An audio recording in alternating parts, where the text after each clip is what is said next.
Alrighty, welcome back everyone. We just talked about some of the breakout players on the defensive side of the ball for 2024, but now it's time for Hot Take Thursday, and this one I feel like people are starting to come around on. I'm not sure if that's the case, but I feel like people are starting to understand where some of us are coming from when we say this. First of all, I want to start with this is in no way Nick Saban's fault. Nick Saban has nothing to worry about in terms of how other coaches are viewed or how other coaches are expected to perform. He was just doing his job, and he happened to be the best we've ever seen at doing that job. So he's someone that set the bar insanely high, and it's created something of a trend in this sport where if certain guys, don't break through the first couple of times they're in the playoff or don't win a title in their first couple of years, they start getting unfair reputations. Let's put it that way. Saban's run with Bama was something I've never seen. Obviously, it essentially took up my entire life, and it's something that a lot of us have never seen. It's something that we probably won't see at least soon ever again, or maybe ever again. So it's something that we need to treat that way, right? Obviously, when we talk about other sports, this happens all the time. NFL quarterbacks should not be compared to Patrick Mahomes because Patrick Mahomes is insane, maybe one of the best to ever do it. So we shouldn't be comparing the average NFL quarterback to Patrick Mahomes because obviously he's not going to be nearly as good. Baseball players shouldn't be compared to Shohei Ohtani because not everyone can hit and pitch not everyone can do that in the same game. Not every soccer player should be compared to Messi or Ronaldo. I'm not going to get involved with that argument. Whichever one you like is the one that they shouldn't be compared to. So essentially my point is we have tons of variability in every single sport, whether it's in the players or the coaches or the games or just the level of play. And the way that we should be judging the reality of the sport is by the mean of that sport or the mean of the player in that sport. So with NFL quarterbacks, whoever you want to say the mean is, I'm not necessarily going to get called into calling someone mid or calling someone not as good as everyone else. But in general, the way that we should disclose or the way that we should rank these people or show that who they are, I guess, in the grand scheme of things is not based off the best among us is the best way to put it. So I think there was this idea that Nick Saban was doing something that was totally replicable and everyone could do it and everyone was just too lazy or just didn't have the talent or whatever it is. It's insane that he was able to do what he did. It's insane that Kirby Smart was able to go back to back. That doesn't make much sense in the college world that we live in today. So it's wild what Nick Saban was able to do, and it should be treated that way, as an anomaly, as someone that is so far above what we thought was possible and what we thought, what everyone else was at the time. So it's very interesting to hear people talk about the current coaching landscape because when I hear Ryan Day's name or Brian Kelly's name, those have been the two biggest victims I've seen at least recently, of this kind of mentality that we've kind of has permeated into the college football world. But when you look at active coaches, there's only 3 that have won titles: Kirby Smart, Dabo Swinney, and then Mac Brown. And I would argue that no one is putting Mac Brown on the same level of those other 2 guys.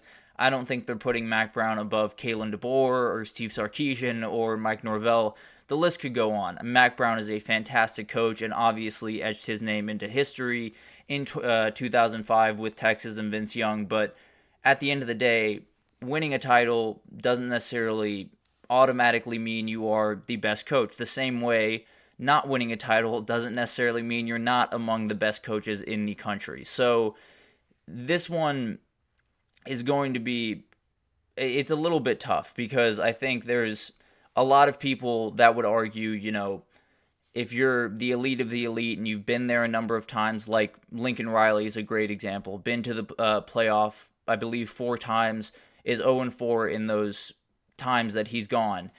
and people immediately said, oh, so he can't win the big one. He's not capable of winning that game. He just doesn't have the chops, or whatever you want to call it.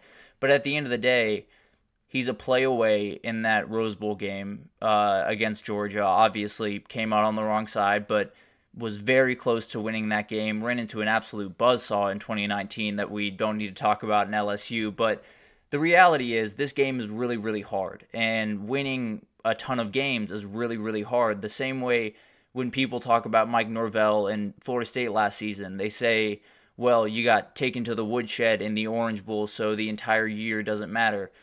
Winning 13 games in a row, especially with some of the things they had to deal with, is remarkable, and it should be dealt with that way, and it shouldn't be just the final result defines the entire season, because that's a very dangerous proposition for every coach but the guy that wins the title. So I think there's this kind of mentality, especially surrounding Ryan Day, Brian Kelly, and Lincoln Riley, where they haven't done it, so people think they can't do it, or people think it's just not possible, they don't have the ability. Nick Saban and Kirby Smart and all of these people are just a cut above or whatever. And that's never really been the case. These guys have missed by inches a number of different times. Ryan Day obviously has been there a couple of different times, was in the title game one time, and things just didn't go his way. And a lot of this game has to do with a lot of things that honestly coaches can't really control, whether that's bounce of ball plays or, turnovers, penalties that they have no control over, certain things that they just can't fully control on game day. So these games are, decided by inches, they're decided by centimeters, really. And if we define all of these coaches by the greatest coach of all time, they're all not good. That's really the reality. Kirby Smart, even, a guy that's won back-to-back titles and was very close to trying to get a three-peat a year ago, is not great compared to Nick Saban, because Nick Saban has 7 of them, and he has beaten Kirby Smart a number of times on very big stages and has done incredible things. And Kirby Smart is the next incredible coach and could honestly develop a Saban-type legacy, a Alabama and Saban-type legacy at Georgia. But at the end of the day, it would be remarkable if he was able to pull that off. It's way more likely that he maybe wins one more, maybe he doesn't win any more, and he kind of just is a really good coach for the rest of his career but never breaks through again, because that's the reality of this sport. It's a lot about just what day you fall on and how your team is feeling and how they play on that specific day. So guys like Brian Kelly especially is at the very top of this game. He has had double-digit win seasons pretty much every year as he's been a head coach. He's been a big part of a lot of teams that have been to championships. I mean, the 2012 Notre Dame team is the obvious one that got taken to the woodshed by Alabama, but at the end of the day got there. Ryan Day, another one that has been in that game but just couldn't break through. Lincoln Riley, Kalen DeBoer, Steve Sarkisian, Mike Norvell, all of these guys are fantastic coaches. They have done incredible things at all of their programs. Obviously, Brian Kelly, Ryan Day, and Lincoln Riley have been doing it a little bit longer than the other 3 and have a little bit more under their belt, but all of those guys are remarkable coaches. And if you put their resume up against Nick Saban, it looks like nothingness, right? It looks like they don't know how to coach, or they aren't remotely on the same level, and it's because they aren't. So it's kind of just this overarching thought in college football that you hire a coach, and if in 3 years it doesn't look the way you want it to look, you kick him to the curb and you start back over. I've seen that, a number of times. I have been a Texas fan for a majority of my life, and the majority of my life was involved in flipping over coaches very often, and, the Charlie Strong to Tom Herman to Steve Sarkisian. So there's been a lot of that kind of mentality and that kind of thought process, and not that you shouldn't, judge these coaches early on in their tenure. Not that these coaches are, totally scot-free for the first 3 or 4 years of their contract by any means, but we have to give guys a chance to build what they want to build. Building a program is incredibly hard. We saw what Steve Sarkisian inherited at Texas. We saw what Mario Cristobal inherited at Miami, and the real rebuild process is really hard to pull off. It's really hard from a personnel standpoint. It's hard from a staff standpoint. And especially with all of the different things happening in college football, it's incredibly hard. So all of these coaches have done remarkable things, and yeah, they don't have the trophy on the shelf. They don't have the national title on the shelf. They don't necessarily have the big-time thing that they've all been looking for.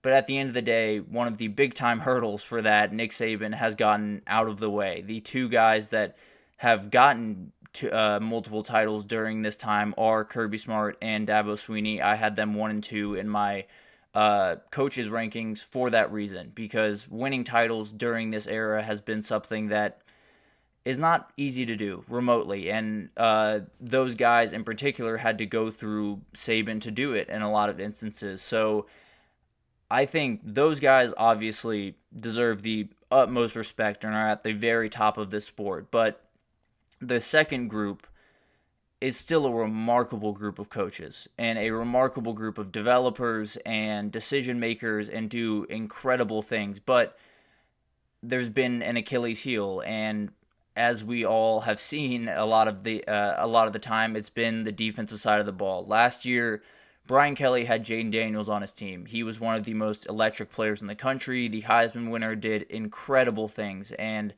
likely, if they had a defense that was even top 50, they're probably in the playoff. They're probably at least giving themselves a shot at a national title. But bad defense got in their way. Lincoln Riley, bad defense got in his way pretty much every which way from Tuesday while he was at OU and even in 2022 at USC. So all of these guys, Ryan Day, same thing. Some of these bad defenses have gotten his way. In that Ohio State-Georgia game that was such a classic a couple of years ago, that defense got torched in the fourth quarter, let's be honest. Stetson Bennett essentially completed every single pass he had. But all of those guys are trying to fix that problem. All of those guys have taken big-time strides. Hiring a new DC has been the biggest thing that Ohio State has done. Hiring Jim Knowles has been a huge thing for their program, and I think will continue to be. Hiring Blake Baker at LSU for Brian Kelly is a huge hire that I think will change the direction of his program. DeAnton Lynn being hired at USC from UCLA, another big-time hire, and Lincoln Riley is really under it because he has a entire culture really to flip over there at USC, because there's a certain level of toughness that they need to be playing with that they're not playing with right now. So my point is, in all of this, I know that was a little bit rambling and kind of all over the place. I apologize for that, but the reality is, when these guys get hired and they say they want to win titles and they say they want to do X, Y, and Z and do remarkable things at your school, and it takes them some time, just be a little bit more patient. Be a little bit more realistic about where your school stands, where your roster stands, and especially remind yourself that this guy is not Nick Saban. This guy is not, the best coach of all time. And maybe he is. Maybe he'll end up being Nick Saban. But even Nick Saban took until, I think, year 6 or 7 of being a head coach to win that first title. So these things take time. All of this development as a coach takes incredible amounts of time. But building a program even takes time. Building out a roster takes time. So essentially, just give them a little bit of chance to breathe. Give them expectations that make sense for the short term. Miami is a huge problem area for this. People saying Mario Cristobal has fallen on his face, when in reality he's probably right on schedule with what he had planned, but that's a topic for another time. I think allowing these coaches to execute what they want without this massive weight on their shoulders that they might get fired if they don't deliver by year 2 or year 3 is something that will open the door for so many great coaches to realize their full potential and be the incredible coaches that they're capable of being. But right now, there are a lot of worried faces, I'm sure, across pretty much every football program, because this is a pretty cutthroat business. And I think if we just allowed them a little bit more grace, then you would see a lot more coaches be successful, a lot more programs be happy that they waited, and possibly a lot more players not bouncing around as much, because there isn't this crazy coaching carousel every 2 seconds of every day. So it's a very interesting concept. Obviously, we've saw Nick Saban's essentially his death march through college football over the last decade or so, and it's over now. So can we just look at again the expectations that we have for coaches going forward? And now that he's out of the room, can we just regroup, understand that not every coach is Nick Saban, and move forward from there? But that will do it for this edition of the GSMC College Football Podcast, presented by the GSMC Sports Network. Your support means a lot to us, so please remember to subscribe to the show and leave a positive review. It does make a huge difference for us. It means a whole lot to us. And then we also invite you to follow us on Facebook, Twitter, TikTok, Instagram for all of the content and updates. Obviously, this time is March Madness time, so my guy Nelson over on the basketball podcast will get you taken care of there. But tons of people covering every single sport you could think of, so definitely follow on all of the pages there. But thank you once again for listening, and I will see you guys tomorrow with a very special guest.